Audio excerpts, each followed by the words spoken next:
আপনাদের মুর্শিদাবাদে অনেক ভাইরা আছেন যারা জ্ঞানের স্বল্পতার কারণে, কিল্লতে ইলমের কারণে ওসিলা ধরাটাকে শিরক মনে করে, নাউজুবিল্লাহ বলেন। অথচ আমাদের আদি পিতা আবুল বাশার হযরত আদম আলাইহিস সালাম আমাদের নবীর ওসিলা ধরেছেন। তিনি এই পৃথিবীতে যখন চলে আসলেন 350 বছরের মতো জমিনে কাঁদলেন। এটার অনেকগুলি riwayat দ্বারা প্রমাণিত রয়েছে। 350 বছরের মতো কান্নার পরে আল্লাহর নবী বলেন, রাফাআতু রাসি ওয়া রাআইতু কাওয়াইমাল আরশি মাকতুবান ফীহি লা ইলাহা ইল্লাল্লাহু মুহাম্মাদুর রাসূলুল্লাহ সাল্লাল্লাহু আলাইহি ওয়াসাল্লাম। হযরতে আদম বলেন, আমি মাথা উপরের দিকে উঁচা করে দেখি, আরাফার ময়দান থেকে আল্লাহর আরশের প্রতিটা খুঁটি দেখা যায়। প্রতিটা খুঁটির মধ্যে লেখা আছে লা ইলাহা ইল্লাল্লাহু মুহাম্মাদুর রাসূলুল্লাহ সাল্লাল্লাহু আলাইহি ওয়াসাল্লাম। হযরতে আদম সাথে সাথে দোয়া করলেন, আল্লাহুম্মা ইন্নী আসআলুকা বিহাক্কি মুহাম্মাদিন আন তাগফিরলি ইয়া রাব্বি। আল্লাহ,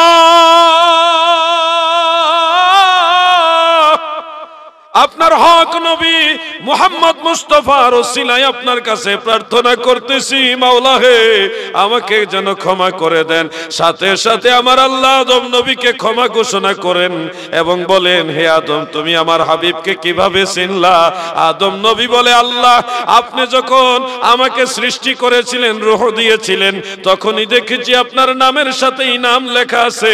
তখনই আমি ধরে নিয়েছি, বিশ্বাস করে নিয়েছি আপনার বন্ধু ছাড়া কেউ হবে না। আমার আল্লাহ বলেন, কাদ সাদাকতা ইয়া আদম, আদম তুমি সত্য বলেছো। ওয়ালাউলা মুহাম্মাদুন মা খালাকতুকা, আমার হাবিব মুহাম্মদ মুস্তাফাকে যদি না বানাইতাম, তুমি আদম নবীরেও বানাইতাম না। যার কারণে জগত সৃজন রে দেখো, চন্দ্র সূর্য তারা শূন্য ভরে, আসে অচল নিশ্চল ধরা ধরে, নবী পদবিনে ভাব সবে মিশে। যার কারণে জগত সৃজন রে দেখো, চন্দ্র সূর্য তারা শূন্য ভরে, আসে অচল নিশ্চল ধরা ধরে, নবী পদবিনে ভাব সবে মিশে। এই যে হাদিস শরীফটা আপনাদের শোনালাম, এটা মুস্তাদরাকে হাকিম আল মুস্তাদরাক আলা সাহিহাইনের মধ্যে এবং ইমাম বাইহাকির দালাইলুন নবুয়তের মধ্যে, ইমাম তাবারানির মুআজামুল আওসাতের মধ্যে হযরত উমর ফারুক থেকে মারফুভাবে বর্ণিত রয়েছে। অতএব হযরতে আদম ওসিলা ধরেছেন আমাদের নবীর ওসিলা। সুবহানাল্লাহ।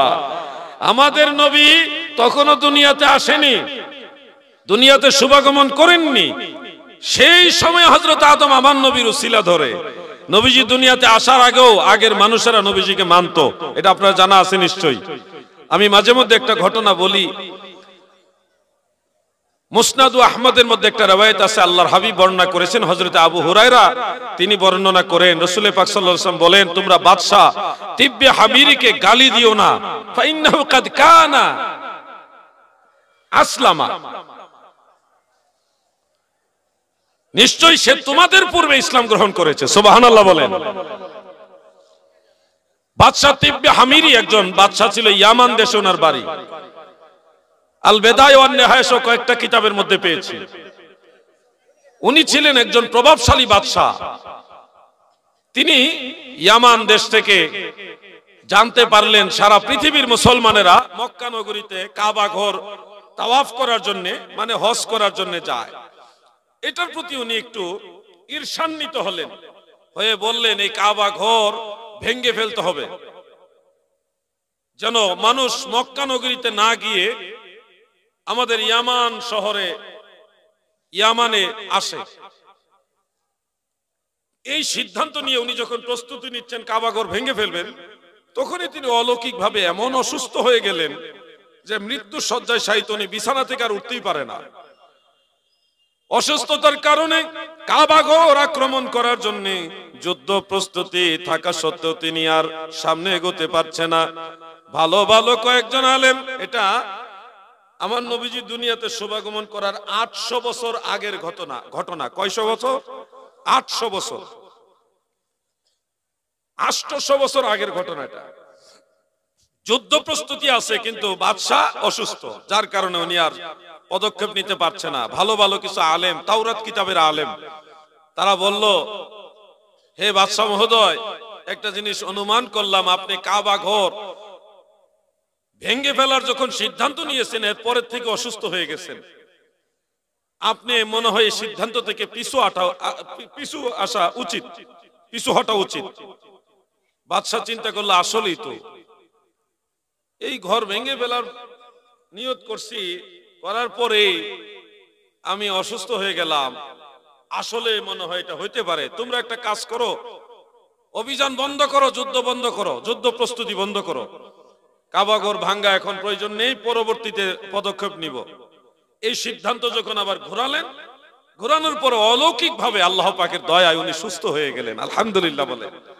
সুস্থ হওয়ার পরেই বাদশা তিব্বে হামিরি তিনি ভাবতেছেন, ওরে আল্লাহ, এই ঘরের তো অনেক মর্যাদা, এই ঘর ভেঙ্গে ফেলার সিদ্ধান্ত নেওয়াতে অসুস্থ হয়ে গেলাম, আবার ভেঙ্গে ফেলার সিদ্ধান্ত ছেড়ে দেওয়ার সাথে সাথে সুস্থ হয়ে গেলাম। তোমরা একটা কাজ করো, আমি ঘর দেখতে চাই, আমাকে ওই ঘরটা দেখার জন্য নিয়ে যাও। তখন তিনি একটা বাহনে, বিশাল বড় পালকির মতো বাহনের উপরে আরোহণ করে মক্কা নগরীতে গেলেন, কাবা ঘর দেখলেন। দেখার সাথে সাথে উনি পরিপূর্ণ সুস্থতা অনুভব করলেন এবং আনন্দিত হয়ে বললেন, আমি এই কাবা ঘরকে গিলাপ পরাবো। পৃথিবীর ইতিহাসে সর্বপ্রথম বাইতুল্লাহ কাবা ঘরকে গিলাপ পরিয়েছেন বাদশা তিব্বে হামিরি, সুবহানাল্লাহ। তিনি গিলাপ পরাইলেন এবং বললেন, এই ঘরের কি মাহাত্ম্য, এই ঘর কে বানাইছে, কখন থেকে শুরু হয়েছে, আমাকে সেই ডিটেইলস জানাও। বড় বড় আলেম যারা ছিল তারা বলল, বাদশা মহোদয়, এই ঘর পৃথিবীতে সর্বপ্রথম ঘর, এটাই সর্বপ্রথম ঘর, এর আগে কোনো ঘর ছিল না। এটা বানিয়েছে মানব জাতির পিতা হযরতে আদম, এরপরে ইব্রাহিম নবী। এগুলি সংস্কার করতে করতে এই পর্যন্ত আসছে। হে বাদশা মহোদয়, এই ঘর এখানেই শেষ হবে না, আখিরি পয়গম্বর আসবে, তিনি এই নগরীতে জন্মগ্রহণ করবে, এই কাবা ঘরে হজ করবেন। সেই আখিরি পয়গম্বরের নাম হলো আহমদ মুজতবা মুহাম্মদ মুস্তাফা সাল্লাল্লাহু আলাইহি ওয়াসাল্লাম। তিনি যখন আখিরি নবীর নাম শুনলেন, বাদশা বললেন, তোমরা একটা কাজ করো, আখিরি পয়গম্বর এই শহরে জন্মগ্রহণ করবে, ঠিক আছে, উনি সর্বশেষ কোন জায়গায় বসবাস করবে? তারা বলল, তাওরাত কিতাবের মধ্যে পেয়েছি আখিরি পয়গম্বর তিনি এই মক্কা নগরী থেকে হিজরত করে চলে যাবেন তাইয়েবায়, পবিত্র একটা জায়গায়, যার নাম ইয়াসরিব। ইয়াসরিব মদিনার পূর্ব নাম হলো ইয়াসরিব।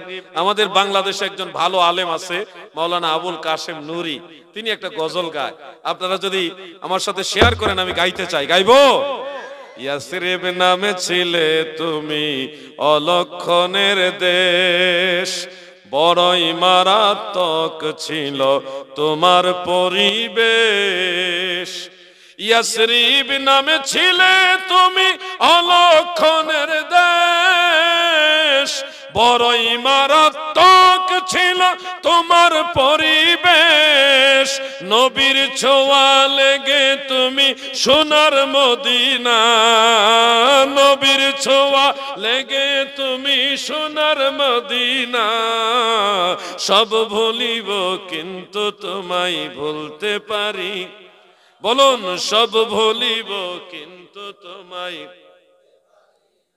ভুলিনি, ভুলবো না, ভুলতে পারি না, ভুলিনি, ভুলবো না, ভুলতে পারি না। সব ভুলিব কিন্তু তোমায়। আরশে মুআল্লার চেয়ে দামি তুমি হও, খোদার সৃষ্টিতে তুমি শ্রেষ্ঠ ভূমি হও। আরশে মুআল্লার চেয়ে দামি তুমি হও, সুবহানাল্লাহ। খোদার সৃষ্টিতে তুমি শ্রেষ্ঠ ভূমি হও, কারণ তোমার মাঝে শুয়ে আছেন শাহে মদিনা। তোমার মাঝে শাহে মদিনা, সব ভুলিব কিন্তু তোমায় ভুলতে পারি না। সোনার মদিনা আমার প্রাণের মদিনা, সব ভুলিব কিন্তু তোমায়। বাদশা তিব্বে হামিরি যখন জানতে পারলো আখিরি পয়গম্বর সেই মদিনা তাইয়্যিবা ইয়াসরিব শহরে যাবে, তখন তিনি বলল আমাকে সেই ইয়াসরিব শহরে নিয়ে যাও। তিনি ওইখানে গিয়ে নিজের অর্থায়নে নিজে বসবাস করবে, অথবা আল্লাহর রাসূলের বসবাসের জন্য বিরাট বিরাট পাথর দিয়ে 2 তলা একটা ঘর বানাইলেন। বানায়া ওই মদিনার মানুষদেরকে জানায় দিলেন, ইয়াসরিব নগরের বাসিন্দারা রে, আমি 2 তলা ঘর বানাইলাম, নিচতলায় আমি বাদশা তিব্বে হামিরি থাকবো, উপরের তলায় আখিরি পয়গম্বর মুহাম্মদ মুস্তাফা থাকবে। আমার দয়াল নবীর জন্য বাদশা তিব্বে হামিরি ঘর বানাইছে। তিনি সেখানেই বসবাস করা শুরু করলেন। এক পর্যায়ে বয়সের ভারে উনি বৃদ্ধ হয়ে গেলেন, দুর্বল হয়ে গেলেন, জয়ীফ হয়ে গেলেন। তিনি বুঝতে পারলেন হয়তো আখিরি পয়গম্বরের সাথে ওনার দেখা হবে না, সাক্ষাৎ হবে না। ভালো মোটা চামড়া ডেকে নিয়ে এনে ওই চামড়ার মধ্যে উনি চিঠি লেখলো, সালাম দিয়ে বলল, আখিরি নবী আহমদ মুজতবা মুহাম্মদ মুস্তাফা হে, আমি বাদশা তিব্বে হামিরি আপনার অপেক্ষায় গোটা জীবন শেষ সময়টা এই ইয়াসরিব নগরীতে কাটাইলাম। নবী গো, আমি তো আপনার দেখা পাইলাম না, আমার চিঠির মাধ্যমে আপনার প্রতি ঈমান আনলাম। আপনি যখনই আমার এই চিঠি পাইবেন আপনার উম্মত বলে আমাকে কবুল করে নিবেন। চিঠি লিখলেন 800 বছর আগে। সেই চিঠি বংশ পরম্পরায় মদিনা মুনাওয়ারায় আসতে আসতে আসতে আসতে হযরতে আবু আইয়ুব আনসারী রাদিয়াল্লাহু তাআলা আনহুর কাছে আসলো। সেই আবু আইয়ুব আনসারী হলো বাদশা তিব্বে হামিরির বংশধর। আমার নবী যখন মক্কা নগরী থেকে হিজরত করে মদিনা মুনাওয়ারা ইয়াসরিব শহরে ঢুকে, মদিনার আবাল বৃদ্ধা বনিতা শিশু কিশোর নারী পুরুষ সবাই মিলে কেউ ঘরের ছাদে, কেউ গাছের উপরে, কেউ রাস্তায় নেমে জশ্নে জুলুস করেছে, আনন্দ মিছিল করে করে আমার নবীর শুভাগমনে মারহাবা ধ্বনি দিয়েছে। ইউনাদুনা ইয়া মুহাম্মাদু ইয়া রাসূলুল্লাহ, ইয়া মুহাম্মাদু ইয়া রাসূলুল্লাহ। সহিহ মুসলিমের মধ্যে উল্লেখ, মদিনার সাহাবারা আমার নবীর আগমনে নারায়ে রিসালাতের ধ্বনি দিয়েছে। মারহাবা ইয়া রাসূলুল্লাহ, মারহাবা, বলুন মারহাবা ইয়া রাসূলুল্লাহ, मेरे आका मेरे मौला मरहबा मरहबा या रसूल अल्लाह मरहबा मरहबा या हबीब अल्लाह मरहबा। আল বিদায়া ওয়ান নিহায়ার মধ্যে উল্লেখ রয়েছে মদিনার ছোট ছোট বাচ্চারা দব বাজায়া বাজায়া সুন্দর সুরেলা কণ্ঠে আমার নবীর আগমনে সুন্দর কাসিদা গেয়েছে। তালাআল বাদরু আলাইনা মিন সানিয়াতিল বিদা ওয়াজাবা শুকরু আলাইনা মাদাআলিল্লাহিদা। বলো না, তালাআল বাদরু আলাইনা মিন সানি ওয়াজাবা শুকরু আলাইনা মাদাআলিল্লাহিদা। মদিনার মানুষ আমার নবীর আগমনে এত খুশি, তারা জশ্নে জুলুস করেছে। সুবহানাল্লাহ বলেন। জশ্নে জুলুস মানে আনন্দ র্যালি, সবাই মিলে রাস্তায় একসাথে বের হয়ে একসাথে স্লোগান ধরা। ইউনাদুনা ইউনাদুনা, সবাই মিলে এইভাবে উচ্চ আওয়াজে বলেছে, নেদা দিয়েছে, ইয়া রাসূলুল্লাহ ইয়া মুহাম্মাদু ইয়া রাসূলুল্লাহ। দেখেন আমরা সুন্নিরা যে ইয়া রাসূলুল্লাহর স্লোগান দেই, এটা আমাদের বানানো স্লোগান না, এটাই হলো মদিনার সাহাবীদের স্লোগান। সুবহানাল্লাহ বলেন। নারে রিসালাত, আর আওয়াজ দিয়ে বলেন নারে রিসালাত।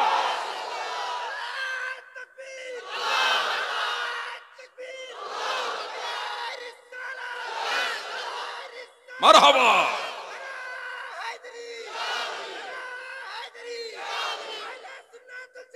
জিন্দাবাদ জিন্দাবাদ মাসলাকে আলা হযরত। প্রিয় ভাইয়েরা আমার, যারা মনে করেন নারায়ে রিসালাত নাই, আশা করি তাদের ভুলটা ভেঙে যাবে। নারায়ে রিসালাত ইয়া রাসূলুল্লাহর স্লোগান, এটাই হলো সুন্নতে সাহাবা। দাদু গো, আপনিও তো নবীজিকে ভালোবাসেন, কিন্তু ইয়া রাসূলুল্লাহর স্লোগান দিতে পারেন না। এটা আপনার জন্য নসিবের ব্যাপার, আপনার নসিবে নাই। আমরা সুন্নিদের নসিবে আছে, আমরা নবীর নামের স্লোগান দেই, ঠিক না বেটা? আপনি যদি বলেন হ্যাঁ নবীজির নামে স্লোগান দেওয়া যাবে না, শিরক, তাহলে আপনি সাহাবীদের ব্যাপারে কি বলবেন, যারা আল্লাহর নবীকে নারে রিসালাতের স্লোগান দিয়ে রিসিপশন করেছে? আমরা কোনো ওয়াহাবীদের মানি না, আমরা সাহাবীদের মানি, ঠিক না বেটা? আপনার ফতোয়া হলো কিতাবুল আন্দাজ, আর আমাদের দলিল হলো সহিহ মুসলিম। সুবহানাল্লাহ বলে। কিতাবুল আন্দাজ দিয়ে ইসলাম চলে না, কোরআন হাদিস দিয়ে ইসলাম চলে, ঠিক না বেটা? প্রিয় ভাইরা, জশ্নে জুলুস দেখেন মদিনার সাহাবারা করেছেন। ইসলামের শরিয়ার উসুল বুঝতে হবে, উসুল মোতাবেক সাহাবাই কারাম যেটা করেছেন, একবার যেটা আল্লাহর নবী করেছেন, একবার হলো সাহাবাই কারাম করেছেন, স্বীকৃতি দিয়েছেন, ওটাই উম্মতের জন্য মুস্তাহাব, মুস্তাহাব, মুস্তাহসান, ওটা বৈধ, জায়েজ। মনে রাখবেন দাদু ভাই আমার, জশ্নে জুলুস সাহাবাই কারাম করেছেন, অতএব এই জশ্নে জুলুস করা, নবীজির শুভাগমন উপলক্ষে, বেলাদাত শরীফ উপলক্ষে জশ্নে জুলুস করা, এটা মুস্তাহসান, মানে উত্তম কাজ, সওয়াবের কাজ। কারণ এই ধরনের কাজ সাহাবাই কারাম করেছে, সাহাবাই কারাম করেছে। আপনি হয়তো বলবেন যে হিজরতের সময় সাহাবারা করেছেন, রাসূল পাক সাল্লাল্লাহু আলাইহি সাল্লাম যখন জন্মগ্রহণ করেছেন ওই সময় কি সাহাবারা করেছেন? আমি বলবো আপনি বোকা। আল্লাহ রাসূল যখন জন্মগ্রহণ করেন, শুভাগমন করেন, বেলাদাত শরীফ হয়, তখন তো ইসলাম ধর্মই নেই, আপনি সাহাবী পাবেন কোথায়? কথা বুঝতেছেন না আপনারা? তখন তো ইসলাম ধর্মই প্রচার হয় নাই, আপনি সাহাবী খুঁজতেছেন। ওই সময় সাহাবারা বেলাদাত উপলক্ষে জশ্নে জুলুস করেছেন কিনা? আমি বলবো ভাই, সাহাবী তো তখন নাই, ইসলাম ধর্ম প্রচার হয়নি, তবে জশ্নে জুলুস করা হয়েছে। মাদারুজ্জুন নবুয়তের মধ্যে উল্লেখ, আল্লামা শায়েখ আব্দুল হক মুহাদ্দিস দেহলভী রাহমাতুল্লাহ আলাইহি তিনি উল্লেখ করেছেন যে আল্লাহর রাসূল যেদিন দুনিয়াতে শুভাগমন করে, সেদিন লাইনে লাইনে, কাতারে কাতারে, হাজার হাজার হাজার হাজার অগণিত ফেরেশতারা জশ্নে জুলুস করেছে আল্লাহর নবীর সালাত ও সালাম আদায়ের মাধ্যমে। মারহাবা বলে, মারহাবা ইয়া রাসূলুল্লাহ, মারহাবা বলুন, মারহাবা ইয়া রাসূলুল্লাহ, মারহাবা, মারহাবা ইয়া হাবিবাল্লাহ, মারহাবা বলুন না, মারহাবা ইয়া, মারহাবা ইয়া হাবিবাল্লাহ। জশ্নে জুলুস আল্লাহ করাইছে ফেরেশতা দিয়া, সাহাবী নাই তো কি হইছে? সাহাবী পরে হইছে, আল্লাহ ফেরেশতা দিয়া জশ্নে জুলুস করাইছে। আপনি খুঁজে পাবেন না। আরে বাবা শোনো, তুমি এত দলিল খুঁজতেছো, আমরা নবীজিকে ভালোবাসি, এত দলিল খুঁজে ভালোবাসি না। আল্লাহর নবীকে ভালোবাসতে নসিব লাগে, আল্লাহর রাসূলকে ভালোবাসতে কলিজা লাগে। বিনা দলিল আল্লাহর নবীকে ভালোবাসি, ঠিক না বেঠিক?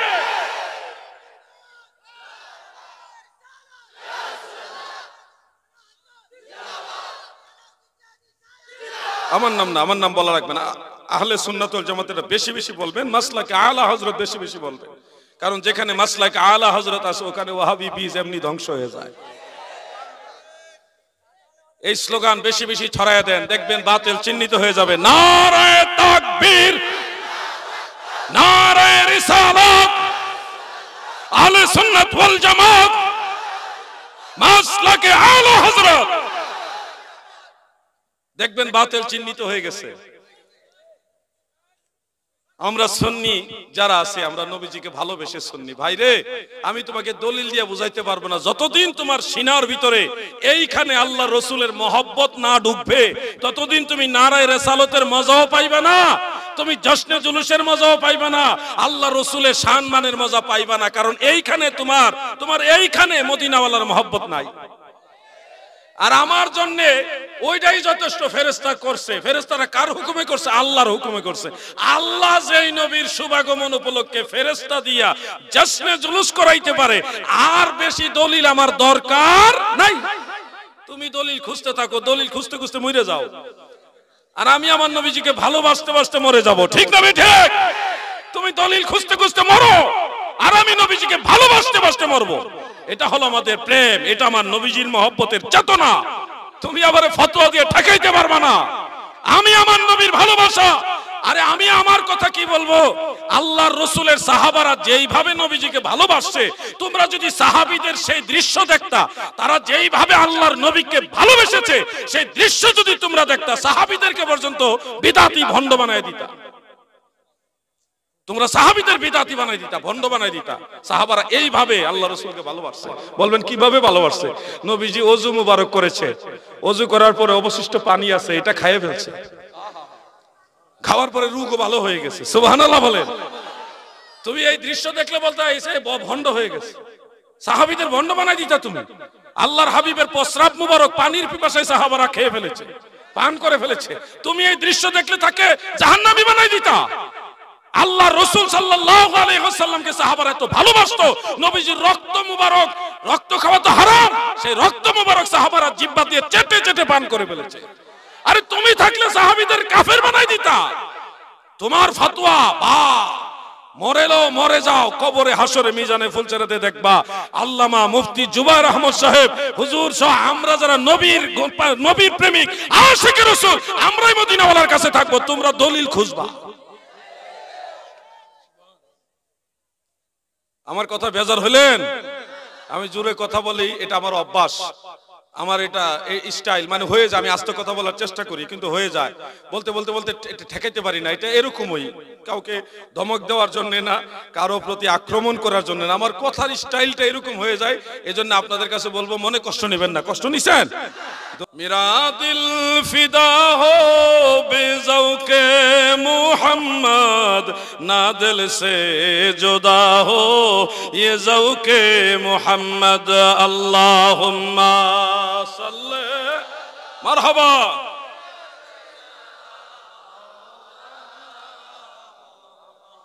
व अला आलि सय्यिदिना।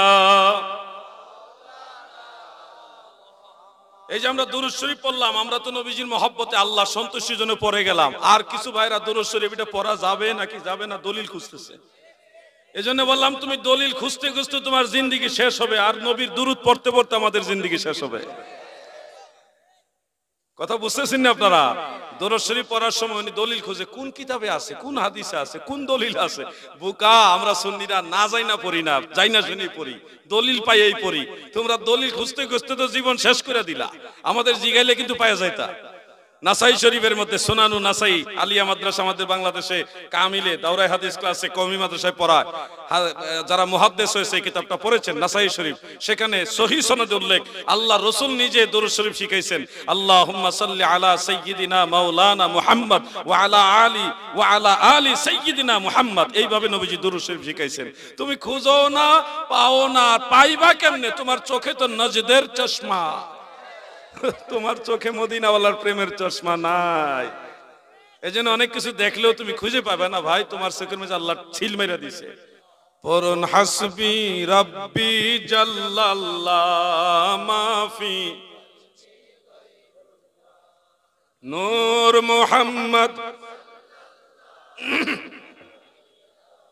ইল্লাল্লাহ লা ইলাহা লা ইলাহা লা ইলাহা ইল্লাল্লাহু মুহাম্মাদুর রাসূলুল্লাহ সাল্লাল্লাহু আলাইহি ওয়াসাল্লাম।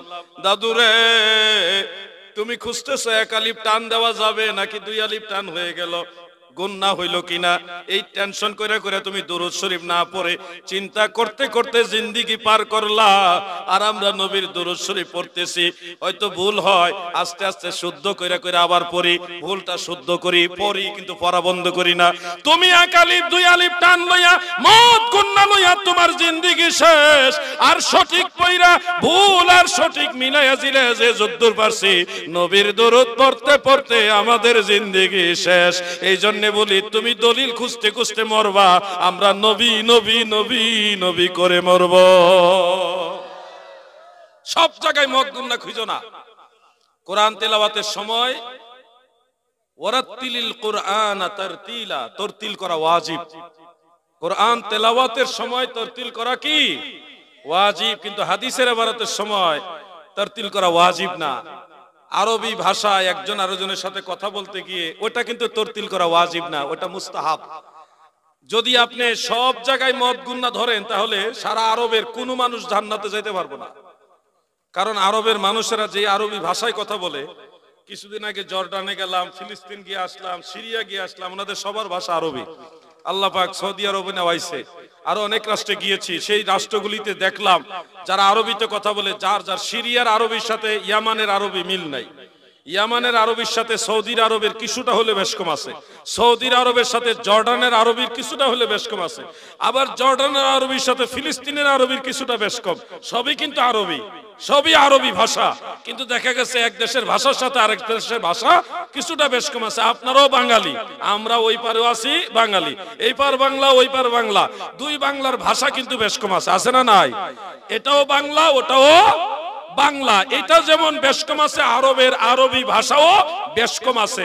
এজন্য বলছি তুমি দেখবা কোরআনের আরবি, হাদিসের আরবি, ইলমে তাসবিদের আলোকে ওই আরব দেশের মানুষের আরবি ভাষা হুবহু মিলে না, মত গুনাহ মিলে না, হ্যাঁ, এক আলিফ টান দুই আলিফ টান মিলে না, একটু বেশ কম হয়। যদি সব জায়গায় আরবি উচ্চারণ বলতেই সব জায়গায় মত গুনাহ তাসবিদ ওয়াজিব করে দাও, তাহলে আরবের মানুষ আর আরবিতে বিশুদ্ধ ভাষায় তো সবাই জানে না, তারা আর কেউ জান্নাতে যেতে পারবে না। তাহলে তো আপনার ফতোয়ায় সব জাহান্নামে যাবে। দুরূদ শরীফ যে পড়তেছে হয়তো এক আলিফ টান বেশি হয়ে যাচ্ছে, দুই আলিফ টান বেশি হয়ে যাচ্ছে, আপনার উচিত এক আলিফ টান বেশি না হয়ে কিভাবে সহিভাবে পড়া যায় সেটা প্র্যাকটিক্যালি দেখায় দেওয়া, ওটা মানুষকে শিখায় দেওয়া। ওইটা না কইরা আপনি বলতেছেন এভাবে পড়া যাবে না, বিদআত, এই ফতোয়া দিতে দিতে আপনার জিন্দেগি শেষ। আপনার ফতোয়ার কারণে কত হাজার হাজার লক্ষ লক্ষ মানুষ দুরূদ শরীফ থেকে বঞ্চিত হয়ে গেল। আর আমরা গুনাহগার, ভুল পড়ি আবার শুদ্ধ পড়ি, ভুলে শুদ্ধ মিলাই আলহামদুলিল্লাহ ধীরে ধীরে মানুষ শুদ্ধের দিকে যায়, সহির দিকে যায়। আমরা পড়তে পড়তে মরবো। নবীর দুরূদ চাই কিনা? সবাই বলেন চাই কিনা? আরে নবীর দরুদ পড় দিলে দিলে তোমরা, নবীর দরুদ পড় দিলে দিলে হৃদয় খোলে, নবীর দরুদ পড় দিলে দিলে। 6 মাসেরই গর্ভ যখন মায়া মেনা দেখের স্বপন, আকাশের চাঁদ উঠে কপালে হৃদয় খোলে, তোমরা নবীর দরুদ পড় দিলে দিলে, নবীর দরুদ পড় দিলে দিলে হৃদয় খোলে, নবীর দরুদ পড় দিলে দিলে। দাদু ভাই আমার আলোচনাগুলি আমি শেষের দিকে নিয়ে আসতেছি। আপনাদের মনে আছে কিনা বাদশাহ তিব্বে হামিরির কথা মনে আছে না ভুলে গেছেন? আল্লাহর নবী হিজরত করে মক্কা থেকে মদিনা মুনাওয়ারায় গেলেন, জশ্নে জুলুস হলো। জশ্নে জুলুসের মাধ্যমে মদিনার সাহাবারা নবীজিকে রিসিভ করলেন। কাসওয়া নামক উটের উপরে আরোহণ করে হযরত আবু বকর সিদ্দিককে সঙ্গী বানাইয়া আমার নবী যখন মদিনা মুনাওয়ারায় প্রবেশ করলেন, মদিনার মানুষ সবাই পাগল পারা হয়ে গেল। সবাই বলতেছে ইয়া রাসূলুল্লাহ, নবী গো আপনি আমার ঘরে ওঠেন, আপনি আমার ঘরে থাকেন। সবাই বলতেছে আপনি আমার ঘরে থাকেন। একজন নবী সবার ঘরে এট এ টাইম ফিজিক্যালি যাবে, এটা তো হয় না। নবীজি বললেন একটা কাজ করি, আমি রাসূলুল্লাহর উট লাগাম ছেড়ে দিব, এই উট হাঁটতে হাঁটতে হাঁটতে হাঁটতে যার ঘরের দুয়ারে গিয়ে বসে যাবে, আমি রাসূলুল্লাহ তার ঘরের মেহমান হব। ওটের লাগাম ছেড়ে দেওয়া হলো, ওট ঘুরে মদিনা শহরে এই দিক ওই দিক বড় দামি দামি ঘর আছে, বিশাল সুন্দর সৌন্দর্যমণ্ডিত দরজা আছে, কারো দুয়ারে গিয়া উট দাঁড়ায় না। বড় বড় বিল্ডিং, বড় বড় দামি নামি দামি ঘর, কোন ঘরের দুয়ারে গিয়ে উট দাঁড়ায় না। আমার দয়াল নবীর সেই উট হাঁটতে হাঁটতে হাঁটতে হাঁটতে ওই বাদশাহ তিব্বে হামিরির পরবর্তী 800 বছর পরের বংশধর হযরতে আবু আইয়ুব আনসারী রাদিয়াল্লাহু তাআলা আনহুর ঘরের দুয়ার, মানে ওই যে 2 তলা ঘর বাদশাহ তিব্বে হামিরি বানায় গেছে, ওই ঘরের দুয়ার যাইয়া উট বসে গেছে। আমার নবীজি সেই ঘরে ঢোকার সাথে সাথে বলে, আবু আইয়ুব আনসারী গো, আমার বাদশাহ তিব্বে হামিরির চিঠি আমি রাসূলের কাছে দাও। 800 বছর আগে লিখে যাওয়া গোপন সে চিঠি, ওই চিঠির কথা নবীজিকে কেউ বলে দেওয়া লাগে নাই। আমার নবী নিজেই বললেন, আমার বাদশাহ তিব্বে হামিরির চিঠি নিয়ে আমার কাছে দাও। বাদশাহ তিব্বে হামিরির চিঠিটা আবু আইয়ুব আনসারী নবীজির কাছে এইভাবে দিলেন। দেওয়ার পরে নবীজি বললেন, তোমরা বাদশাহ তিব্বে হামিরিকে গালি দিও না, লা তুসাব্বু তিব্বান ফাইন্নাহু কাদ কানা আসলামা। তোমরা বাদশাহ তিব্বে হামিরিকে গালি দিবে না, অবশ্যই সে তোমাদের পূর্বে ইসলাম গ্রহণ করেছে। সুবহানাল্লাহ। এইজন্য আমার নবীজিকে আগেও মানুষ চিনত, নবীজি দুনিয়াতে শুভাগমন করার আগেও মানুষ চিনত। এইজন্য আমরা ভাগ্যবান যে এমন নবীর উম্মত হইতে পারলাম। আপনারা কি খুশি? আখিরি পয়গম্বরের উম্মত হতে পেরে খুশি? আরে জোরে বলেন খুশি। আগের নবীর উম্মতেরা মারা গেলে কবরে সওয়াল জবাব হতো না, মারা যাওয়ার আগে কে মুমিন কে বেঈমান চিহ্নিত হয়ে যেত, মরার পরে শুরু হইতো ধুরুম দারুম। কিন্তু আমাদের মারা যাওয়ার পরে ছোট্ট একটা ইন্টারভিউর ব্যবস্থা হয়েছে আল্লাহর হাবিবের উসিলায়। 2 জন ফেরেশতা পাঠায় 3টা প্রশ্ন করে। 1 নম্বর প্রশ্ন, মার রাব্বুকা, বলেন আমাদের রব কে? সবাই কইছে না, দেখছেন সবাই বলছে, সবাই বলে না। এইভাবে হাসরের ময়দানে কবরের মধ্যে বাছাই হয়ে যাবে। আমি আবার প্রশ্ন করছি, আমাদের রব কে? মা দিনুকা, মানে তোমার ধর্ম কি?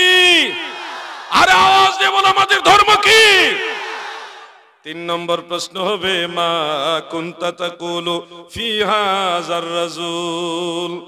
আপনার সামনে দয়াল নবীজি হাজির হয়ে যাবে। ইয়াকশিফুল মাইয়িত হাত্তা ইয়ারা আন-নাবিয়্য সাল্লাল্লাহু আলাইহি ওয়াসাল্লাম। আল্লাহর নবীজিকে দেখার জন্য চোখের পর্দা আমার আল্লাহ সরায়া দিবে, আপনার চোখ দ্বারা সরাসরি মদিনা ওয়ালাকে দেখবেন। দয়াল নবীজির নূরানি চেহারা মুবারক দেখে দেখে ঈমানদাররা, যারা মুমিন বান্দা, তারা নবীজিকে চিনবে। আপনারা বলেন, নবীজিকে কবরে চিনতে চান কি না? জোরে বলেন, চান কি না? তাহলে আগের থেকে চোখ পবিত্র রাখেন। যে চোখ দিয়ে আল্লাহ রসুলকে দেখবেন, এই চোখ দিয়ে এমন কিছু দেখবেন না যেটা আল্লাহ রসুল পছন্দ করে না। নিজের বিচার যদি নিজে করেন, জজ কোর্ট লাগবে না, ম্যাজিস্ট্রেট লাগবে না, বিচারক লাগবে না।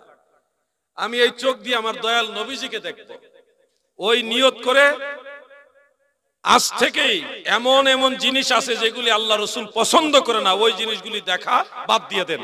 দেখবেন মদিনাওয়ালাকে দুনিয়াতেই দেখে মরতে পারবেন ইনশাআল্লাহ।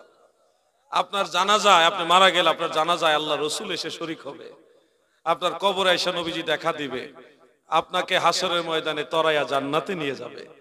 আপনার জন্য এখন আল্লাহর হাবিব রওজা মুবারক থেকে আল্লাহর কাছে ক্ষমা চায়, আপনার জন্য আল্লাহর কাছে দোয়া করতেছে। নবীজি আপনার জন্য আর কি করলে খুশি হবেন বলেন? কঠিন মুসিবতের সময় আল্লাহর হাবিব আপনাকে তরাইবেন, আপনাকে জান্নাত জাহান্নামের আগুন থেকে বাঁচাইয়া জান্নাতে নিবেন। আমাদের বাংলাদেশে একটা গজল বলে, নবী তরানে ওয়ালা, নবী বাঁচানে ওয়ালা। এটা বলার পরে ওয়াহাবি সম্প্রদায় তারা শিরিক শিরিক শিরিক শিরক ফতোয়া দিল। কেন? যে নবী তরাবে, নবী তরানে ওয়ালা, নবী বাঁচানে ওয়ালা, বাঁচাবে আল্লাহ, তরাবে আল্লাহ, এই কথা বলে ফতোয়া দিলেন।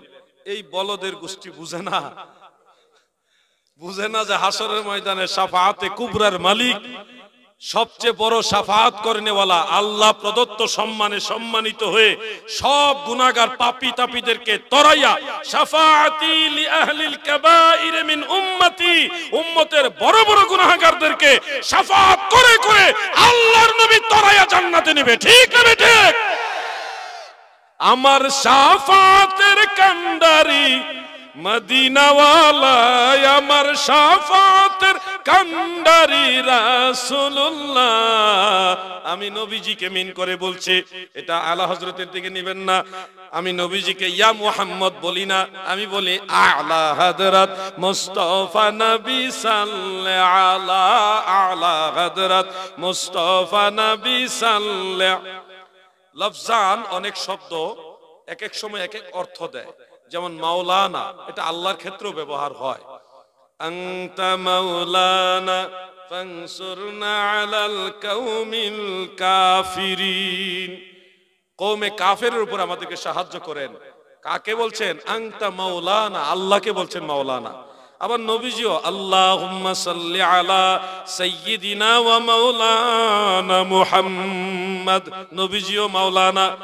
আবার শেরে খুদা হযরত আলী ও মাওলানা, হযরত যায়েদ রাদিয়াল্লাহু আনহু তিনিও মাওলানা। ওয়াজ করবেন আল্লামা মাওলানা মুফতি জুবায়ের আহমদ সাহেব, তিনিও মাওলানা। বলেন তো সব আলেমদের ক্ষেত্রে মাওলানা। এই যে মাওলানা শব্দটা আল্লাহর ক্ষেত্র হয়, নবীজির ক্ষেত্র হয়, সাহাবীদের ক্ষেত্র হয়, আলেমদের ক্ষেত্র হয়। এই সব এই যে শব্দটা এত জায়গায় ব্যবহার হয়েছে, সব জায়গায় কিন্তু এক অর্থে না। আল্লাহর বেলায় এক অর্থ, নবীর বেলায় আরেক অর্থ, আলেমদের বেলায় আরেক অর্থ। এটা যেমন একই শব্দ কিন্তু অর্থগতভাবে জায়গা জায়গায় বেশ কম আছে। আল্লাহ তাআলা মুমিন, নবীজির একটা সিফতি নাম হলো মুমিন, আমিও মুমিন, বেশ কম আছে না নাই? ঠিক তেমনি ভাবে আলা হযরত বললে এটা আলা হযরত আহমদ রেজা খান ফাজিল বেরলভীকে বোঝায়। কিন্তু আমি যদি খাস করে নবীজিকে ইয়া মুহাম্মদ বলে সম্বোধন না করে নবীজিকে তাজিমান বলি আলা হযরত, সেটাও এখানে এক বুঝাবে না, মর্যাদা বেশ কম বুঝাবে। যারা বুঝেন না তারা হয়তো একেবারে তালে গুলে মিক্স করে ফেলবেন, কিন্তু আমরা এক বুঝাইবার জন্য বলি না। আল্লাহর অনেক নাম আছে যে নামটা নবীজির জন্য আল্লাহ নিজে রেখেছেন। আল্লাহ রাউফুর রাহিম, আবার নবীজিকে আল্লাহ বলছে রাউফুর রাহিম। আল্লাহ ওলিয়ুন, নবীজির একটা নাম আছে ওলিয়ুন, আবার আমরা আল্লাহর ওলিদেরকে বলি ওলিয়ুন। তাহলে একই শব্দ, স্থান ভেদে অর্থ বেশ কম হবে। মনে রাখবেন আলা হযরত এটা আল্লাহর নবীর ক্ষেত্রে ব্যবহার করলে, বা ইমাম আহমদ রেজা খান ফাজিল বেরলভীর সাথে যদি আলা হযরত ব্যবহার করি, শব্দ একটা হলো, মর্যাদাগতভাবে স্থানে স্থানে বেশ কম আছে। আমি এটা বুঝাবার জন্য বলছি। আর কেন ইয়া মুহাম্মদ বলি না? লা তাজআলুদ দুআর রাসূলি বাইনাকুম কাদুআই বা'দিকুম বা'দা। দুনিয়ার মুমিন মুসলমানের গো,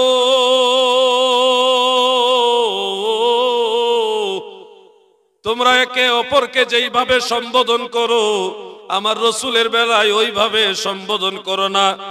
মুফাসসিরিনে কেরাম বলেছেন লা তাদউ বিইসমি ফাতাকুলা ইয়া মুহাম্মদ ওয়ালা বিকুনিয়াতি ফাতাকুলা ইয়া আবাল কাসিম, বাল ইয়াদউ বিতাযীম ওয়াত তাকরীম ওয়াত তাওকীর ইয়া রাসূলুল্লাহ ইয়া নবিয়াল্লাহ ইয়া হাবিবাল্লাহ ইয়া ইমামাল হারামাইন ইয়া রাহমাতাল লিল আলামিন। আমার নবীর নাম লইয়া ডাইকো না ইয়া মুহাম্মদ বলে ডেকো না, আমার নবীর উপনাম লইয়া ডাইকো না ইয়া আবাল কাসিম এইভাবে ডেকো না। আমার নবীকে মহব্বতের সাথে তাজিম সম্মানের সাথে এইভাবে ডাকো ইয়া রাসূলুল্লাহ ইয়া হাবিবাল্লাহ ইয়া রাসূল। আমার মৌতের নিদান কালে থাকিও নবীজি আমার শিয়রে, আমার মৌতের থাকিও নবীজি আমার শিয়রে, দেখিব আপনাকে নয়ন ভরে, দেখিব নয়ন ভরে ইয়া রাসূলুল্লাহ ইয়া হাবিবাল্লাহ, বলেন ইয়া রাসূলুল্লাহ। এই জন্য বিশেষ ক্ষেত্র ছাড়া নরমালি আমি নবীজিকে ইয়া মুহাম্মদ বলি না। গজলের মধ্যে আছে, কেউ বললে তাকে আমি ফতোয়াও দেই না, কোনো ধরনের ফতোয়া দেই না, কিন্তু আমি আমার নবীর প্রতি মহব্বত রেখে, যেহেতু এটা জরুরি না, এই জন্য আমি অন্য একটা শব্দ দিয়ে নবীজিকে সম্বোধন করি। আলা হযরত মুস্তাফা নবী সাল্লাল্লাহু আলা, আমার শাফাতের কান্ডারি মদিনাওয়ালা, আমার শাফাতের কান্ডারি রাসূলুল্লাহ। আলা হযরত মুস্তাফা নবী সাল্লাল্লাহু, আমার দাদু ভাইয়েরা, আমার নবীজি আমাদেরকে তরায়া নিবেন, এই ইয়াকিন বিশ্বাস আমাদের সবার আছে। এই জন্য আমি আপনাদের যে কথাগুলি বলছি, দাদু আলোচনা বেশি লাগবে না, কম শুনেন, কিন্তু আমল করেন বেশি করে, আমল বেশি করেন। 5 ওয়াক্ত নামাজের কথা বললাম, আর চোখের ব্যাপারে একটা কথা বললাম, এমন কিছু দেখবেন না যেটা দেখলে আল্লাহর নবী বেজার হয়। আর আমি যেহেতু এই চোখ দিয়ে মদিনাওয়ালাকে দেখার নিয়ত করেছি, অতএব আমার এই চোখ আল্লাহর নবীকে দেখার জন্য আজ থেকে পবিত্র করে নিব ইনশাআল্লাহ। বলেন, জোরে বলেন ইনশাআল্লাহ। সুন্নি জামাতের সাথে লেগে থাকবেন, সুন্নিয়ত হক দল, আহলে সুন্নাত ওয়াল জামাত, মদিনাওয়ালার দল, সমস্ত ওলিয়া উলিয়াদের দল। খেয়াল করেন, এই মুর্শিদাবাদে অনেক লোক আছে যারা আহলে সুন্নাত ওয়াল জামাত করে না, অন্য দল করে, যেমন আহলে হাদিস করে। আমি তাদেরকে কটাক্ষ না করে বুঝানোর উদ্দেশ্যে বলছি, আপনি যদি ইমাম বুখারীর দিকে নজর করেন, আকীদাগতভাবে ইমাম বুখারী আহলে সুন্নাত ওয়াল জামাত, ইমাম মুসলিম, আবু দাউদ, তিরমিজি, ইবনে মাজাহ, নাসাই, সব আইম্মায়ে কেরাম আকীদাগতভাবে আহলে সুন্নাত ওয়াল জামাত, কিন্তু আপনি আকীদাগতভাবে আহলে হাদিস। তাহলে তো আপনি ইমামরা যেই পথে ছিল আপনি সেই পথে নাই, আমরা তো সেই পথে আছি। কি বলেন, আহলে সুন্নাত ওয়াল জামাতে আছি কিনা? আপনি হুজুর গাউসে পাক আব্দুল কাদের জিলানী রাহমাতুল্লাহ আলাইহি, উনাকে যদি দেখেন, উনিও আকীদাগত আহলে সুন্নাত ওয়াল জামাত। খাজা গরিব নওয়াজ সুলতানুল হিন্দ মাইনুদ্দিন চিশতি আজমিরি সঞ্জারি রাহমাতুল্লাহ আলাইহি আকীদাগতভাবে আহলে সুন্নাত ওয়াল জামাত। মুজাদ্দিদ আল ফিসানি আল ফারুকি, খাজা বাহাউদ্দিন নকশবন্দ আল বুখারী, সমস্ত আল্লাহর ওলিরা আহলে সুন্নাত ওয়াল জামাত। তাহলে আমরা যে নতুন না, আমরা যে পুরাতন, সেই 1450 বছর থেকে শুরু করে অদ্যবধি সমস্ত মুহাদ্দিসিন, মুফাসসিরিন, ফুকাহা, ফুজালা, খুলাফা, সুলাফা, আইম্মা, আউলিয়ায়ে কেরাম সবাই আহলে সুন্নাত ওয়াল জামাত। আমরাও সেই আহলে সুন্নাত। আমরা বাংলাদেশে একটা গজল বলি, কালকেও বলছিলাম, আজকেও শোনাই। তাদের পথে তাদের মতে কবুল করুন আল্লাহ, কবুল করুন আল্লাহ। ওলি আল্লাহর বাংলাদেশ, এই শহীদ গাজীর বাংলাদেশ। আপনারা ভারতের মানুষ, আপনারা বাংলাদেশে কথা শুনলে আবার রাগ হবেন নাকি? আমরা বলি আর কি এরকম, শাহজালালের বাংলাদেশ, ওই শাহপরানের বাংলাদেশ, তাদের পথে তাদের মতে কবুল করুন আল্লাহ, কবুল করুন। যে ছেলেটা বলছে মাযহাব লাগবে না, সরাসরি সহিহ হাদিস মানবো, সেই ছেলেকে বলবেন, ভাই তুমি সহিহ হাদিস মানবে, সহিহ হাদিসগুলো যারা বর্ণনা করছে তারা তো মাযহাব মানছে। কথাটা বুঝতেছেন না আপনারা? তুমি সহিহ হাদিস মানবে, মাযহাব মানবে না, তো সহিহ হাদিস যারা যারা লিখে গেছে, বর্ণনা করে গেছে, তারা তো মাযহাব মানছে, তো তুমি তো তাদের দলেই নাই। আপনারা কি ডাইরেক্ট আল্লাহ রাসূলের কাছ থেকে হাদিস পাইছেন? ইমামদের মাধ্যমে, বর্ণনাকারীদের মাধ্যমেই তো আমরা হাদিস পাইছি। এখন যাদের মাধ্যমে হাদিস পাইলাম তারা বেঠিক, হ্যাঁ তারা বেঠিক, আর উনি হইল 1400 বছর পরে ঠিক। কথা কি বুঝতে পারছেন আপনারা? আপনি যদি বলেন হ্যাঁ আমি বুখারী শরীফ মানবো, তো বুখারী শরীফে যত হাদিস শরীফ আছে, এই হাদিস শরীফে যত রাবি আছে, বেশিরভাগ রাবি হলো মাযহাবী। এখন বুখারী শরীফ মানি কিন্তু মাযহাব মানি না, তাহলে কি বুখারী শরীফ আসলে মানা হইলো? এগুলি হলো বিচার মানি তাল গাছ আমার, বিচার মানি তাল গাছ আমার। উম্মতের মাঝে কত দল হয়ে গেছে কল্পনা করা যায়। কিছু লোক বাইর হইছে, এরা বলে আমরা জয়ীফ হাদিস মানি না, আমরা সহিহ হাদিস মানি। তার মানে তারা হাদিসের মধ্যে একটা অংশ বাদ দিল, জয়ীফ হাদিস। অথচ পূর্বের সমস্ত মুহাদ্দিসিনে কেরাম ইজমা করেছেন, ঐকমত্য পোষণ করেছেন, আদ-দাঈফু ইউমালু বিহি ফিল ফাদাইল বিল ইত্তেফাক, সর্বসম্মতিক্রমে ফাজাইলের ক্ষেত্রে দাঈফ সনদের হাদিস গ্রহণযোগ্য। তো তারা প্রথমে একটা অংশ বাদ দিল, শুধু সহিহ হাদিস মানবে, জয়ীফ হাদিস বাদ। এরপর আরেক দল বাইর হইছে, আরেক দল, তারা বলতেছে আমরা হাদিসই মানি না, আমরা আহলে কুরআন, আমরা শুধু কুরআন মানি। তাহলে দেখেন ভেজালগুলি কোথায়। একদল আইছে হাদিস মানে কিন্তু জয়ীফ হাদিস মানে না, শুধু সহিহ হাদিস আছে। আরেক দল বলতেছে পুরা হাদিস শরীফই মানে না, কয়টা 300-400 বছর পরে আসছে, এটা মানা যাবে না। এবার আপনি খেয়াল করেন, এদিকে তাকান। আরে কথা বললে তো ওইদিকে মানুষ তাকায় ফেলে, এদিকে তাকান। আপনারা কষ্ট হইতেছে বেশি নাকি? এদিকে তাকান, সবাই এদিকে খেয়াল করেন। এটা হলো আমরা যেমন আমরা চেষ্টা করতেছি মানুষকে দিন বুঝাইবার জন্য, শয়তানও চেষ্টা করতেছে কিভাবে এখান থেকে দুই অন্যদিকে ঘোরানো যায়। শয়তান কি অবসর আছে মনে করেন? শয়তানের ডিউটি সে পাগল পারা হয়ে গেছে। আরে এত মানুষ বৈশা হ্যাঁ ইসলামের কথা শুনে ফেলতেছে, আরে আমার ডিউটি শেষ রে।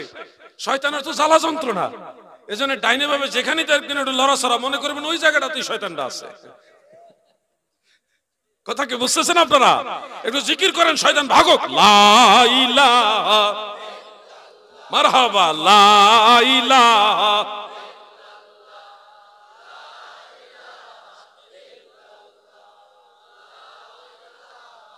ইল্লাল্লাহ, লা ইলাহা মুহাম্মদ রাসূলুল্লাহ সাল্লাল্লাহু আলাইহি ওয়াসাল্লাম। একদল আয়েশা বলল আমরা জয়ীফ হাদিস মানি না, শুধুমাত্র সহিহ হাদিস মানি। এই হলো একদল। আর একদল আয়েশাকে আমরা হাদিসই মানি না, শুধু কোরআন মানি। এই হলো আহলে কোরআন আরেক দল। আরেক দল আয়েশাকে আমি কোরআনও মানি না, হাদিসও মানি না, আমি ইসলাম ধর্ম মানি না, আমি নাস্তিক। মানুষে মানুষে কত বেশ কম, চিন্তা করছেন? এখনো ধর্মই মানে না। আমরা যারা আছি আমরা আল্লাহও মানি, নবীও মানি, কোরআনও মানি, হাদিসও মানি, ইজমা এবং কিয়াসও মানি। কথা ঠিক না বেঠিক? চালাও মোদের সে পথে, যে পথে তোমার প্রিয়জন গেছে চলি। ইহদিনাস সিরাতাল মুস্তাকিম, পড়েন ইহদিনাস সিরাতাল মুস্তাকিম সিরাতাল্লাযিনা আন'আমতা আলাইহিম। যারা পড়ছেন না আপনারা ডাইনে বামে খেয়াল করেন, মনে হয় সূরা ফাতিহা পারে না, যে পড়েন একটু খেয়াল করবেন। ইহদিনাস সিরাতাল মুস্তাকিম সিরাতাল্লাযিনা আন'আমতা আলাইহিম, পড়ছেন নি সবাই? আরেকবার পড়েন ইহদিনাস সিরাতাল মুস্তাকিম সিরাতাল্লাযিনা আন'আমতা আলাইহিম। এটার অর্থ হলো এই, আমার আল্লাহর কাছে আপনি নামাজে বলতেছেন আল্লাহ আমাদেরকে সরল সঠিক পথে পরিচালিত করুন, যেই পথে আপনার নিয়ামত প্রাপ্ত বান্দারা পরিচালিত হয়েছে। আল্লাহ আমাদেরকে ওই পথে চালান যেই পথে আপনার ওলিরা গেছে। অর্থাৎ আল্লাহর ওলিদের পথে চলার জন্য প্রত্যেক নামাজে প্রতি রাকাতে রাকাতে মহান আল্লাহ তাআলার কাছে আপনি দোয়া করতেছেন। এজন্য ওলি আল্লাহদের পথে যারা আছে তারাই সঠিক। পূর্বের আইম্মাই কেরামের পথে যারা আছে তারা সঠিক। দলিল কি? সূরা ফাতিহা। বলেন দলিল কি? সূরা ফাতিহা। ওয়াহাবি নজদি লামাযাবিরা সূরা ফাতিহাও মানে না। নামাজের ভিতরে একটা গন্ডগোল লাগাই দিয়েছে, ইমাম সাহেবের সাথে ইমামের পিছনেও সূরা ফাতিহা পড়তে হবে। কি একটা মুসিবতে আইসা পড়ছে। একজনে ফাও দিয়ে ঠেলে, ফাও দিয়ে আরেকজনে ফাও ঠেলে, কত বড় বেয়াদব মুরব্বী মানুষে ফাও লাগে দিচ্ছে। আরেকজন আঙ্গুলি তা করে তাসাউদের মধ্যে, এর আঙ্গুলের মধ্যে শয়তান বসে খালি লড়ায়। একটা মানুষ যদি পাশে এইভাবে আঙ্গুল লড়ায়, তার পাশের মুসল্লি নামাজে মনোযোগ থাকবো? কেউ এই আঙ্গুল লড়াইকে তার আঙ্গুলে মনে হয় মশা কামড় দিচ্ছে, তার আঙ্গুলে মধ্যে ঠাডা পড়ছে। ঠাডা বুঝেননি? এই যে একটা যন্ত্রণা শুরু হয়েছে এইভাবে। এর স্টাইল দেখলে কেমন যেন ভয় লাগে যে এটা কি স্টাইল। মানুষ মারামারি করার জন্য না এইভাবে দাঁড়ায়। হ্যাঁ, এইভাবে যে একটা দাঁড়াইছে, কি নামাজ পড়তে দাঁড়াইছে নাকি স্টাইল? স্টাইল দেখলে তো কেমন কেমন লাগে। একটু পরে পরিচয় করে আর এটা করে কি জন্য, আবার কোনো সমস্যা হইলো কিনা, নামাজের ভিতরে একটা টেনশন, কি একটা মুসিবত। আমি এনকারের জন্য বলছি না, আমি বোঝানোর জন্য বলছি। একটা মাসালা মনোযোগ দিয়ে শুনবেন। আমরা ইমাম সাহেবের পিছনে সূরা ফাতিহা পড়ি না। যারা মনে করেন ইমামের পিছনে সূরা ফাতিহা পড়তেই হবে, তাদেরকে আমি স্মরণ করাই দিচ্ছি, শোনো ভাই, শুধু একটা হাদিস দিয়া মাসালা হয় না। মাসআলা সাবিত করতে হলে এই বিষয়ে যত আগের পরের যত হাদিস আছে সব রিসার্চ করতে হবে তোমাকে, তারপরে ফয়সালা দিতে হবে। আমরা যারা দেখি যারা নামাজে ইমামের পিছনে সূরা ফাতিহার পক্ষে, তাদের মেইন দলিল হলো লা সালাতা ইল্লা বিফাতিহাতিল কিতাব, মানে সূরা ফাতিহা ছাড়া নামাজ হবে না। ওই হাদিসের উপর ওনারা ডিপেন্ড করে বসে বলতেছে ইমাম মুসল্লিম সবাই সূরা ফাতিহা পড়তে হবে। মুর্শিদাবাদের নবীর প্রেমিকারা শোনো,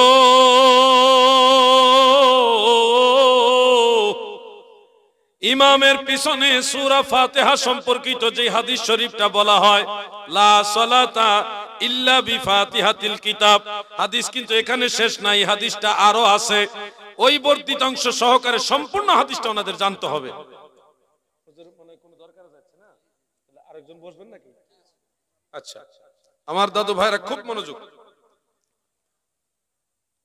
লা সালাতা ইল্লা বিফাতিহাতিল কিতাব, এই হাদিসটার আরেকটা অংশ বর্ধিত অংশ আছে। আমি তালাশ করতে করতে করতে করতে দেখলাম ইমাম বাইহাকি রহমাতুল্লাহ আলাইহির লেখা একটা কিতাব আছে।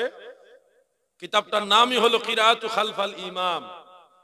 আমার কাছে কিতাবটা আছে, দুইটা খণ্ড আছে। একটা আমি নিজের জন্য রাখছি, আর একটা এক্সট্রা রাখছি অতিরিক্ত, কারণ এগুলি দুর্লভ কিতাব, পাওয়া যায় না। এই লেবানন থেকে কিতাবটা আমি সংগ্রহ করছি। কিরাআতু খালফাল ইমাম, ইমাম বাইহাকির লেখা। সেখানে একটা হাদিস সহিহ সনদ উল্লেখ আছে।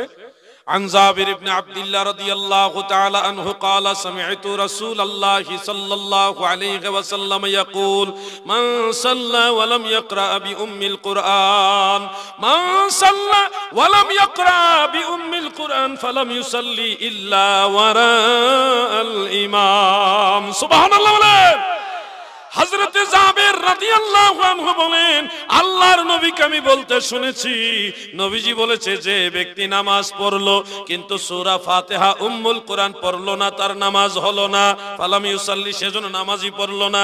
ইল্লা ওয়ারা আল ইমাম, কিন্তু ইমামের পিছনে হলে সূরা ফাতিহা পড়া লাগবে না।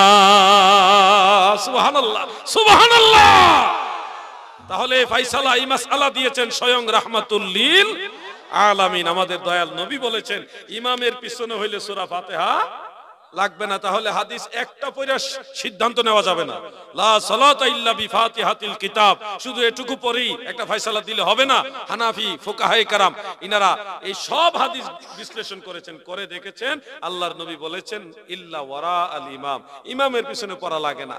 তাহলে আমরা কিন্তু একা একা যখন নামাজ পড়ি তখন লা সালাতা ইল্লা বিফাতিহাতিল কিতাব ওই হাদিসের উপর আমল হয়, প্রত্যেক রাকাতে আমরা সূরা ফাতিহা পড়ি। কিন্তু ইমামের পিছনে যখন আমরা পড়ি তখন ইল্লা ওয়ারা আল ইমাম, এই হাদিসের উপর আমল করি। আমরা কিন্তু দুইটা হাদিসে আমল করতেছি। যারা লা মাযহাবী তারা কিন্তু এক হাদিস মানতেছে, আরেক হাদিস মানতেছে না অথবা জানেই না। এজন্য বলে বিভ্রান্তি ছড়াবেন না। পবিত্র কোরআনে সূরা আরাফের 204 নম্বর আয়াতে আল্লাহ তাআলা বলেছেন ওয়া ইযা কুরিয়াল কুরআনু ফাসতামিউ লাহু ওয়া আনসিতু লাআল্লাকুম তুরহামুন। যখন কোরআন পাঠ করা হয় তখন তোমরা মনোযোগ দিয়ে শোনো এবং চুপ থাকো যেন আল্লাহ রহমত লাভ করতে পারো। সূরা আরাফের 204 নম্বর আয়াত। কত নম্বর আয়াত? 204। এই আয়াতের তাফসীর করতে গিয়ে আমি দেখেছি তাফসীরে নাসাফির মধ্যে, তাফসীরে মাযহারি এবং তাফসীরে কুরতুবী, তাফসীরে নাসাফি, তাফসীরে মাযহারি, তাফসীরে কুরতুবী, তিনটা কিতাবের মধ্যে উল্লেখ রয়েছে সাহাবায়ে কেরামদের, জমহুর সাহাবায়ে কেরাম এবং তাফসীর মুফাসসিরিনে কেরামদের মধ্যে ইজমা হয়েছে, আহলে ইলমের মধ্যে ইজমা হয়েছে, জমহুর সাহাবায়ে কেরামের ফয়সালা হলো যে ইমাম যখন নামাজের মধ্যে কোরআন পড়বে তখন চুপ থাকবে এবং মনোযোগ দিয়ে শুনবে। এই সম্পর্কে এই আয়াত নাজিল হয়েছে, সুবহানাল্লাহ বলেন। এজন্য ইমামের পিছনে সূরা ফাতিহা পড়ার কোনো প্রয়োজন নাই। একাকী যখন নামাজ পড়বেন তখন প্রত্যেক রাকাতে সূরা ফাতিহা পড়তে হবে। এটুকু মাসালা আমি বলে দিলাম। আল্লাহ চাহে তো আপনারা দীর্ঘ সময় যে আদব প্রদর্শন করে যে মায়া মহব্বত দেখায় বসে আলোচনা শুনছেন, নিঃসন্দেহে এটা প্রশংসার দাবিদার। আল্লাহ আপনাদের সবার হাজিরা কবুল করুক, বলেন আমিন। আমি আর আপনাদের বেশি লম্বা আলোচনা দিয়ে বিরক্ত করতে চাই না। যদি হায়াতে বেঁচে থেকে আবার দেখা হবে ইনশাআল্লাহ, আর যদি মারা যায় হাসরের ময়দানে দয়াল নবীজির কদম মুবারকের কিনারে দেখা হবে ইনশাআল্লাহ। মিলেমিশে থাকবেন, ঐক্যবদ্ধ থাকবেন। ফিকহি মাসালাই, ফুরুই মাসালাই যদি ইখতিলাফ থাকে, তারপরও আকীদা কেন্দ্রিক সবাই ঐক্যবদ্ধ থাকবেন। পীর আপনার একজন, আমার আরেকজন, পীর যার যার, সুন্নিয়ত সবার। আমরা সব পীরের মুরিদানরা যারা সুন্নি আকীদায় বিশ্বাসী, আমরা সবাই এক। বলেন আমরা সবাই এক, জোরে বলেন আমরা সবাই এক। মিলেমিশে থাকবেন, প্রত্যেকটা কথা আমল করার চেষ্টা করবেন। আল্লাহ আপনাদের তৌফিক দান করেন, আমিন।